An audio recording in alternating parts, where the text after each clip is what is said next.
The funeral home was dead silent when my sister Verena stood up and said those words that would change everything. "My name is Shay, and 3 days ago I buried my 6-year-old daughter Piper. But what happened at her funeral became the moment our entire family discovered the truth about the night she died. Maybe it's God's mercy that some children don't have to grow up," Verena announced to the packed room, her designer heels clicking against the floor as she moved to the front. "Especially those who might struggle with mothers who can barely keep their lives together." Every head in that room turned to stare at me.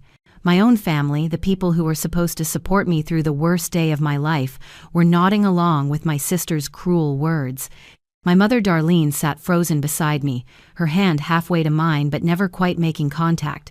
My father Garrett stared at his shoes like they held the secrets of the universe. Even my younger brother Tyson, who usually defended me, stayed silent in his chair, but my 8-year-old son Colby heard every word. He'd been sitting in the corner, holding the video camera I'd bought him last Christmas, the same camera he and Piper used to make their silly home movies. Nobody paid attention to the quiet boy in the corner. Nobody noticed when his small fingers gripped that camera tighter, or when his jaw set with determination that looked strange on such a young face. "Shay was never fit to be a mother," Verena continued, her voice carrying that poisonous sweetness she'd perfected over the years. Even that final night in the hospital, she couldn't even comfort her own dying daughter properly. "We all saw her fall apart when Piper needed strength." The murmurs of agreement felt like knives. My Aunt Felicia nodded slowly, dabbing at her eyes with a handkerchief. My Uncle Roderick cleared his throat and added, "The nurses had to calm her down several times. It was quite a scene. They were talking about the night my Poddle, baby girl, died, discussing my grief like it was evidence of failure rather than a mother's breaking heart." Verena stood there in her perfect black dress, her husband Blake beside her with their twin boys Harper and Jude, looking like the picture of family success while they tore me apart at my daughter's funeral. That's when Colby stood up. "Aunt Verena," his small voice cut through the room like a blade, "should I play what you did in the hospital room?" The change in Verena's face was instant. The confident smirk vanished, replaced by something I'd never seen before: fear. "What are you talking about, sweetheart?" she asked, but her voice had gone up an octave. Colby held up his camera, the little red light still blinking. "I've been recording everything since Piper got sick." She liked watching our old videos when she felt bad. That last night I left the camera on her bedside table so she could see the screen. It was still recording when you went into her room alone. The entire room leaned forward. Blake stepped away from his wife, his eyes narrowing. "What is he talking about, Verena?" "The boy is confused," Verena said quickly, too quickly. "He's grieving and making things up." "I'm not making anything up," Colby said, his voice stronger now. "I watched it this morning. All of it. Mom had stepped out to get Piper's special blanket from the car. You went in when nobody else was around. You said things to her. Mean things. And when she started crying and the monitors went off, you didn't call for help right away." My heart stopped. The room erupted in shocked whispers. Blake grabbed Verena's arm. "What did you do?" "Should I play it?" Colby asked again, looking directly at me this time. "Mom, they should know what really happened to Piper." I couldn't speak. My shy, quiet son was standing up to a room full of adults who had just agreed I was an unfit mother. He was 8 years old, grieving his sister, and somehow finding the courage I didn't have. "Play it," Tyson said, standing up beside Colby. "If there's nothing to hide, then play it." "No!" Verena lunged forward, but it was too late. Colby had already connected the camera to the funeral home's television system, the one they'd set up for the photo memorial. As the screen flickered to life, showing that hospital room, showing my baby girl's last night, I realized that sometimes the smallest voices in the room carry the biggest truths. And my 8-year-old son was about to reveal a truth that would destroy everything we thought we knew about that horrible night. The timestamp on the video read 11:47 p.m., just 3 days ago, 15 minutes before my daughter's heart stopped beating for the last time. The morning of Piper's funeral started like every horrible day since she died, with me waking up and forgetting for exactly 3 seconds that she was gone. Then reality crashed back, and I couldn't breathe. The dress I'd chosen hung on the bathroom door, black and simple, nothing like the colorful clothes Piper always begged me to wear. She used to say I looked prettiest in yellow, like sunshine. I stood in my childhood home's kitchen, watching family members arrive through the fogged window. My parents had insisted on hosting everyone before the service, saying I shouldn't be alone in my apartment where every corner held memories of her. They were right. I couldn't face her drawing still stuck to our refrigerator or her cereal bowl still sitting in the sink, where she'd left it that last morning before the hospital. "Shay, honey, you need to eat something," my mother, Darlene, said, sliding scrambled eggs onto a plate. She'd been cooking since 4 a.m., the way she always handled crisis by feeding people. Her eyes were swollen from crying, but she kept moving, kept busy, kept pretending that staying active could somehow make this bearable. "I can't, Mom." The smell of food made my stomach turn. Every time I try to eat, I remember how Piper couldn't keep anything down those last few days, how she kept apologizing for being sick, like it was her fault. My father Garrett sat in his usual corner chair, silent as stone. He'd barely spoken since I'd called them from the hospital that night, screaming that she was gone, that my baby was gone. He'd driven through the night to get there, but by then it was too late. Now he just sat, staring at nothing, occasionally reaching for his coffee cup only to realize it was empty. Colby hadn't left my side since we arrived yesterday. He clutched his video camera against his chest like armor, that little digital camera I'd saved for 3 months to buy him last Christmas. He and Piper had been inseparable with that thing, making cooking shows where Piper pretended to be a famous chef, action movies where Colby was the hero and Piper the villain who always turned good at the end. Now he just held it, not recording, just holding. "Colby, sweetheart, do you want some juice?" Darlene asked him gently. He shook his head, pressing closer to me on the couch. "Piper liked orange juice," he said quietly. "She said it tasted like sunshine." Everything circled back to her. Every conversation, every thought, every breath reminded us she wasn't here. My brother Tyson arrived next, carrying store-bought cookies because, as he said, I didn't know what else to do. At 29, he was 5 years younger than me, but had always been the level-headed one. While I'd gotten pregnant young and struggled through failed relationships, Tyson had gone to college, started his accounting firm, done everything right. But he'd loved Piper fiercely, called her his favorite girl, and spoiled her with toys I couldn't afford. "How are you holding up?" he asked, sitting beside me. "Everyone keeps asking me that," I said. "I don't know how to answer. I'm not holding up. I'm just here." The house gradually filled with relatives, each arrival bringing a fresh wave of condolences and casseroles. Aunt Felicia came with her husband, Uncle Roderick, both dressed impeccably as always. Felicia had been my mother's sister who married well. Roderick owned 3 car dealerships, and they never let anyone forget their success. They air-kissed my cheeks and murmured about God's plan, then quickly moved to the corner to whisper with other relatives. I heard fragments of their conversations, not meant for my ears but loud enough anyway. So young to be raising 2 kids alone. The father isn't even coming. Maybe it's for the best, she was so sick. Each word felt like a small cut, but I was too exhausted to bleed.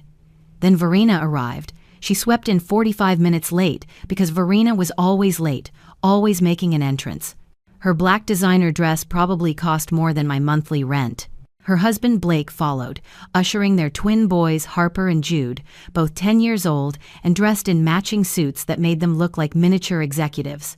"Shay," she said, her voice dripping with fake sympathy, "how are you managing?"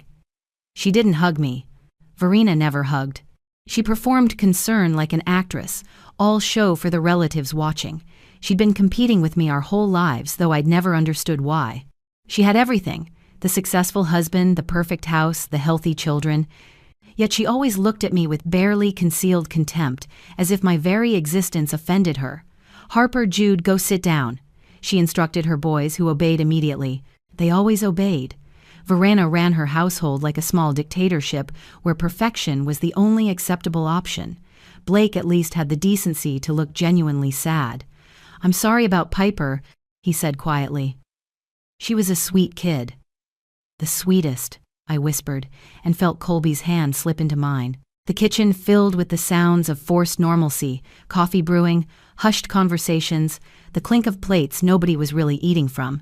Everyone avoided looking directly at me, like grief might be contagious. Except Verena. She watched me with those calculating eyes, already judging, already finding me lacking. In 2 hours, we would bury my daughter. But first, we had to endure this gathering, this performance of family support that felt more like a trial, where I was the defendant and everyone else the jury. I didn't know then that Verena would soon pronounce her verdict, or that my 8-year-old son would become my unlikely defender. The funeral service was held at Riverside Memorial Chapel, the same place where we'd held Grandma Ruth's service 5 years ago. Piper had been too young to remember that day, but she'd seen the pictures and always asked why everyone looked so sad. "When I go to heaven," she'd said once, "I want everyone to wear rainbow colors and smile." Instead, here we all were, drowning in black, unable to manage even the smallest smile.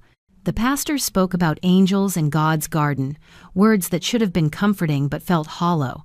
How could God need my 6-year-old daughter more than I did? How could any garden be more beautiful with her light taken from this world? I sat in the front row, Colby pressed against my left side, my parents on my right, trying not to look at the impossibly small white casket covered in pink roses, her favorite flowers. When the pastor invited family members to speak, I couldn't move. I tried to write something the night before, but every word felt inadequate. How do you summarize 6 years of love, of bedtime stories and scraped knees, of first days of school and last goodbyes? Tyson squeezed my shoulder and stood instead, sharing a story about how Piper had once tried to sell him invisible cookies for $100 because invisible things are more expensive since they're magic. A few other relatives shared memories.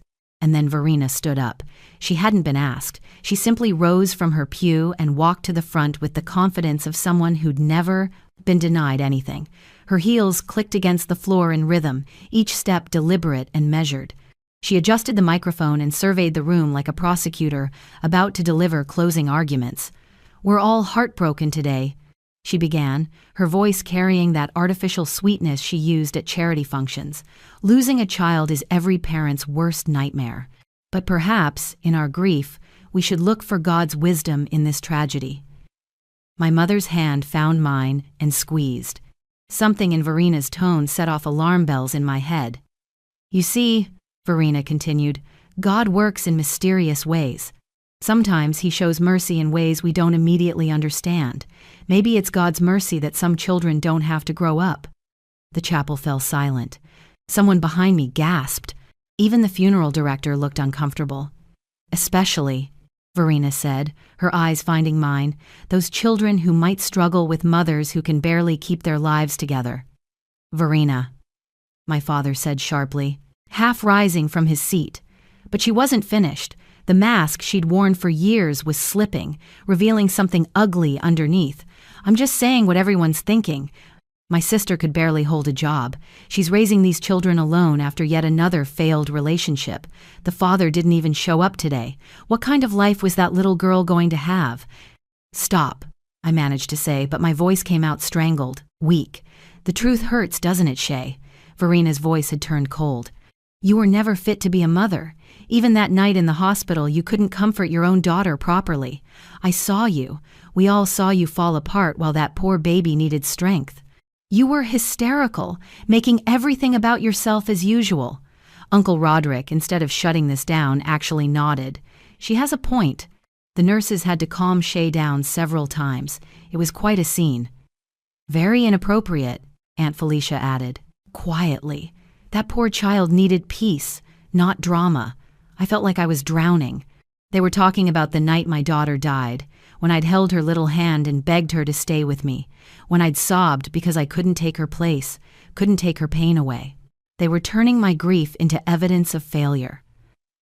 Free from a future of instability, of watching her mother struggle from one crisis to another, one man to another. Blake shifted uncomfortably in his seat but didn't stop his wife. Harper and Jude stared straight ahead, trained to never interrupt their mother's performances. "How dare you?" Tyson said, standing up. "How dare you stand at a child's funeral and attack her grieving mother?"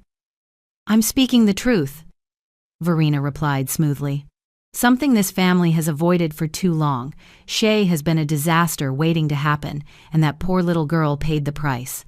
She was sick for months while Shay could barely afford proper care, taking her to free clinics, begging for charity. I worked 3 jobs to pay for her treatments. I finally found my voice. I sold everything I owned. I would have sold my soul if it would have saved her. Yes, always so dramatic, Verena said with a dismissive wave. Even now, making this about you. That final night, when Piper needed comfort, you were falling apart in the hallway while strangers had to step in. More murmurs of agreement rippled through the family section. Cousins who'd visited once a year were nodding like they knew anything about my life, about my love for my daughter, about the thousands of nights I'd stayed up with her when she was sick, singing her favorite songs, telling her stories about brave princesses who looked just like her. The weight of their judgment pressed down on me. In my darkest moment, at my daughter's funeral, my own family was tearing me apart. Verena stood there, like an avenging angel, delivering what she clearly thought was justice, while I sat broken and unable to defend myself. That's when I heard the small voice beside me, clear and strong despite everything. "Aunt Verena," Colby said, standing up, still clutching his camera. "Should I play what you did in the hospital room?" The entire chapel turned to look at my 8-year-old son. Colby stood there, all 4 feet of him, facing down a room full of adults who just agreed his mother was a failure. His small hands gripped the video camera steady, though I could see his knees shaking slightly beneath his black dress pants. Verena's face went through a series of transformations in seconds. Confusion, then recognition, then something that looked like panic before she forced a condescending smile. "What are you talking about, sweetheart? You're upset. Why don't you sit down and let the adults handle this?" "I'm talking about what you did when you went into Piper's room alone," Colby said, his voice gaining strength with each word. "When Mom went to get Piper's special blanket from the car, the one with the butterflies that helped her sleep. You went in when nobody else was around." Blake stepped forward from his pew, his forehead creased with confusion. "Verena, what is he talking about?" "The boy is confused," Verena said quickly, her perfectly manicured nails digging into the podium. "Children often create fantasies when dealing with trauma." "I'm not imagining anything," Colby said firmly. "My camera was recording. I'd left it on Piper's bedside table because she liked watching our old videos when she felt scared. The one where we made the fairy garden, that was her favorite. The camera was still on when you came in." The chapel had gone completely silent. Even the funeral director had stopped his discreet shuffling of papers. Every eye moved between Colby and Verena like spectators at a tennis match. "That's impossible," Verena said, but her voice had gone up an octave. "There was no camera in that room. It was behind the teddy bear," Colby explained patiently, like he was talking to someone who didn't understand something simple.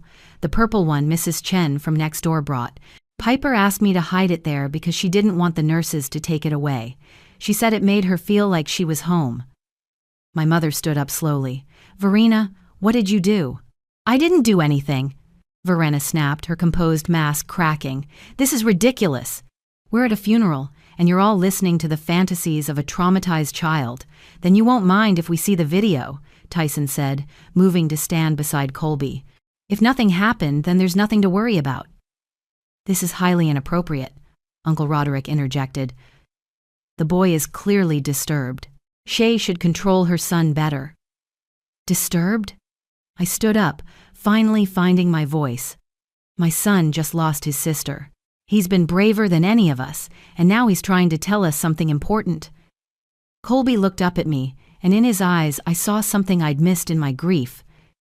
Determination, purpose. "Mom, I watched it this morning while everyone was getting ready. I needed to see Piper again, to hear her voice, but then I saw what Aunt Verena did." "You're lying," Verena hissed, abandoning all pretense of concern. "You're just like your mother, making up stories for attention." "Piper always said lying makes your heart sick. She said the truth is like medicine, even when it tastes bad." Blake walked over to his wife, studying her face. "Verena, if there's nothing on that video, then let him play it. Put this to rest." "I won't have my reputation destroyed by a child's prank," Verena said, starting to step down from the podium. "What reputation?" Tyson asked. "The one where you're the perfect mother? The perfect sister? Or the one where you just stood at a 6-year-old's funeral and called her mother unfit?" Harper and Jude, Verena's twins, were watching their mother with wide eyes. Harper, the more sensitive of the two, whispered to his brother, "Why is Mom so scared?" That seemed to break something in Blake. "Play the video," he said firmly. "Now." "Blake!" Verena turned on her husband. "You can't actually believe this." "I believe you're terrified," Blake said quietly. "I've seen you angry, dismissive, cold, but I've never seen you scared. Not like this." Colby had already moved to the television mounted on the chapel wall, the one they used for memorial slideshows. He pulled a cable from his pocket, clearly prepared. "I brought the connector," he said. "I knew I might need to show everyone." "Stop him," Verena commanded, but nobody moved. Aunt Felicia spoke up, her voice uncertain now. "Verena, dear, if you didn't do anything wrong, then surely showing the video will clear this up." "You were all agreeing with me 5 minutes ago," Verena said desperately. "You all said Shay was hysterical that night, that she wasn't fit to be a mother." "We said you had a point about her being emotional," my father said, standing for the first time. "But that's a far cry from whatever has you this frightened. What's on that video, Verena?" Colby had connected the camera. The television screen flickered to life, showing a loading symbol. "It's from 3 nights ago," he said, "the 10th of December, at 11:47 p.m., 13 minutes before Piper died." I felt my legs go weak. Tyson caught my arm, steadying me. Whatever was on that video, whatever my son had discovered, was about to change everything. The truth about my daughter's last moments was about to be revealed, and judging by Verena's pale face and trembling hands, it was going to destroy the story she'd been telling. "Please," Verena whispered, but it wasn't clear who she was begging or what she was asking for. Colby pressed play. The television screen came to life, showing Piper's hospital room in grainy but clear footage. The camera angle captured most of the room from its hidden spot behind the purple teddy bear. There was my baby girl, so small in that big hospital bed, surrounded by machines that beeped and hummed. She was awake but drowsy, her little hands fidgeting with the edge of her blanket the way she always did when she was trying to be brave. The timestamp showed 11:47 p.m. The door opened and Verena entered, checking over her shoulder before closing it softly behind her. She wasn't wearing the concerned aunt expression she'd shown everyone in the waiting room. Her face was cold, calculating. "Still awake, I see," Verena's recorded voice filled the chapel. She approached Piper's bed slowly, her designer heels clicking against the hospital floor. 6-year-old Piper's weak voice responded, "Aunt V, where's Mommy?" "Your mother is having another one of her breakdowns in the hallway," Verena said, pulling the visitor's chair closer but not sitting, making everything about herself, as usual. "The nurses are probably sick of her dramatics." "Mommy's sad because I'm sick," Piper defended me, her voice small but certain. "She loves me." Verena laughed, but it was an ugly sound. "Love? Your mother doesn't know what Love Island she knows need. She needs attention, needs sympathy, needs everyone to see her as the poor, struggling single mother. And you, sick little thing that you are, you're perfect for that narrative." Gasps echoed through the chapel. Blake's face had gone white. Harper and Jude looked confused and frightened. On the screen, Piper tried to sit up but was too weak. "That's not true. Mommy takes care of me. She sings to me and reads stories and stays up all night when I can't sleep. Because she has to," Verena snapped. "Because what would people say if she didn't? But look where her care got you. Cheap doctors, generic medicines, probably why you're dying in the first place." "Stop it," Piper whimpered. "You're being mean." "You're being mean. I'm being honest. Something this family never island. And honestly, that might be for the best." The chapel erupted in shocked voices, but Colby turned up the volume. "Your mother can barely take care of herself, let alone you and your brother," Verena continued on screen. "My boys, Harper and Jude, they have a future. Private schools, college funds, parents who can actually provide for them. What do you have? A mother who can't keep a job or a man, living in that pathetic apartment pretending that love is enough." Piper started crying, her little chest heaving with the effort. "I want my mommy. Please get my mommy." "Your mommy is weak just like you," Verena said, straightening up. "Both of you, always needing attention, always making everything harder than it needs to be. You know what? Maybe when you die, she'll finally have to grow up. Or maybe she'll fall apart completely. Either way, I won't have to watch her drag this family down anymore. The heart monitor next to Piper's bed started beeping faster, an alarm beginning to sound. Piper was gasping, crying, reaching for the call button but too weak to press it. "Please," Piper sobbed. "Help me. I can't breathe right." Verena stepped back, watching. Just watching. The timestamp showed 11:48, then 11:49. For 2 full minutes she stood there as my baby struggled, as the monitors screamed their warnings. "Maybe if you get worse," Verena said coldly, "they'll finally see what a failure your mother really island. How she couldn't even keep you safe." Only when footsteps could be heard approaching did Verena lunge for the call button, pressing it repeatedly. She grabbed Piper's hand, and her entire demeanor changed. When the door burst open and I rushed in, followed by nurses, Verena was playing the concerned aunt. "Oh, thank God!" Verena's recorded voice cried out. "She just started. I'm having trouble breathing." I pressed the button as soon as I noticed. The video showed me pushing past Verena, gathering Piper in my arms, whispering how sorry I was for leaving, how much I loved her, that Mommy was here now. The medical team swarmed the room. But those 2 minutes Verena had waited, those 2 minutes while my baby cried for help, they had mattered. The last clear image before the camera got knocked over in the chaos was of Verena standing in the corner, watching me sob over my daughter with something that looked like satisfaction on her face. Colby stopped the video. The chapel was tomb silent. Then Aunt Felicia's voice, trembling with horror. "Dear God, Verena, she was a baby. A sick, frightened baby, and you tortured her." Blake had backed away from his wife like she was something poisonous. The doctors said her distress that night caused her rapid decline. They said if she'd stayed calm, she might have had more time. "You killed her," Tyson said, his voice flat and terrible. "Your jealousy and cruelty killed our niece." Her perfect mask hadn't just slipped, it had shattered completely, revealing the monster underneath. "Mommy?" Harper's voice was small and scared. "Why did you say those things to Piper?" That seemed to break Verena from her freeze. "It's not what it looks like," she started, but even she seemed to realize how hollow that sounded. "It's exactly what it looks like," Blake said quietly. "You went into a dying child's room and emotionally tortured her. Then you watched her struggle without helping. And then you lied about it." Uncle Roderick already had his phone out. "I'm calling the police. This is murder, or manslaughter at the very least." But I barely heard any of it. All I could think about was Piper's last moments, how she defended me even while dying, how she'd cried for me while her aunt stood there watching. My baby girl had died, thinking she wasn't loved by everyone, had died in distress that could have been prevented, had died because of one woman's twisted jealousy.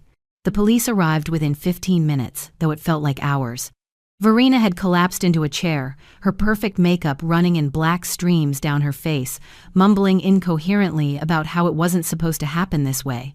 Blake stood as far from her as the room allowed, holding Harper and Jude, who clung to their father with confusion and fear written across their young faces. "She was jealous," my mother said quietly, breaking the stunned silence while we waited. "She's always been jealous of you, Shay. Even when you had nothing, even when you struggled.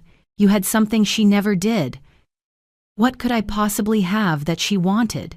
I asked, still trying to process what we'd just witnessed.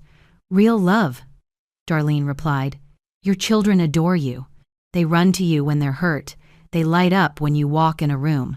Harper and Jude, they respect Verena. They obey her, but they don't look at her the way Piper looked at you." The officers took Verena away in handcuffs.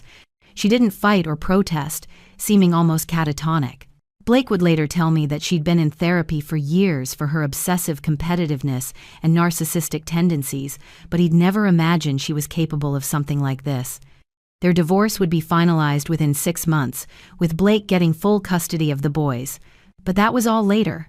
In that moment, after the police left, something unexpected happened. One by one, every family member who had nodded along with Verena's cruel words came to me.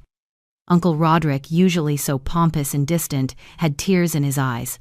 "I'm ashamed of myself, Shay. That little girl was lucky to have you. We all saw how you loved her, and we let our own prejudices blind us to what really mattered. Aunt Felicia hugged me for the first time in years, a real hug, not her usual air, kisses. You sold your car to pay for her treatments. You wore the same 3 outfits for a year so she could have what she needed. We saw all that and still judged you for not having more. Can you ever forgive us? My father, who had barely spoken in days, stood up and addressed the room. My daughter Shay is the strongest person I know. She raised 2 beautiful children with more love than most kids get from 2 parents. She worked multiple jobs, never complained, never asked for help even when she needed it. And when Piper got sick, she moved mountains to get her care. I failed her by not saying this sooner, by not standing up to anyone who suggested otherwise. But it was Colby who said what mattered most. He walked over to me, still holding his camera, and looked up with those serious eyes. "Mom, I need to tell you something," Piper said. "What's that, baby?" "The day before she died, when you went to get her ice chips, she told me to record everything. She said someday I'd be a famous director and I should practice, but then she said something else. She said to make sure I recorded the truth about our family, about how we love each other, because some people might try to lie about it later." I pulled him close, this brave little boy who had saved his mother when all seemed lost. She knew? I think she knew Aunt Verena was mean, even if she didn't know how mean. Piper was smart like that. She said you were the best mom in the world, and anyone who couldn't see that was just jealous because their mom didn't love them like you loved us. Later that evening, after the funeral reception that no one really attended, after the chaos and revelations, Colby and I sat in Piper's room at my parents' house. We watched old videos on his camera, the happy ones of Piper dancing, laughing, being the radiant child she'd always been. "Mom," Colby said, "Piper wouldn't want us to be sad forever. I know, baby, but it's okay to be sad for a while. She also wouldn't. I want Aunt Verena to win by making us stop being a family." He was right. In trying to destroy me at my daughter's funeral, Verena had actually done something else entirely. She'd shown my family who I really was, a mother who loved her children more than life itself, and she'd shown them who they had been, people too quick to judge based on circumstances rather than heart. The truth had been revealed not by adults who thought they knew better, but by an 8-year-old boy who understood that love and truth are the strongest weapons against cruelty and lies. Piper was gone, but her legacy lived on in her brother's courage and in the lesson that sometimes the smallest voices carry the most powerful truths. Verena would eventually be charged with involuntary manslaughter and child endangerment. She pled guilty and received 5 years in prison, but that wasn't the real justice. The real justice was that Piper's truth was told, her love for me validated, and her memory preserved not as a victim of a struggling single mother, but as a cherished daughter who knew she was deeply loved until her very last breath. Colby still has that camera. He's in film school now, telling stories about truth and justice and the power of standing up when everyone else sits down. His first documentary was about Piper, titled Sunshine Girl, because she said orange juice tasted like sunshine and Mom looked prettiest in yellow. Every frame was filled with love, just like she asked him to record. If this story touched your heart, please take a moment to like this video and share it with someone who needs to hear it. Every family has its struggles, but love and truth always find a way to shine through. Comment below with your thoughts, and don't forget to subscribe to our channel for more powerful, real-life stories that remind us of the strength of the human spirit and the courage of unconditional love. Thank you for watching, and remember, sometimes the smallest voices speak the loudest truths.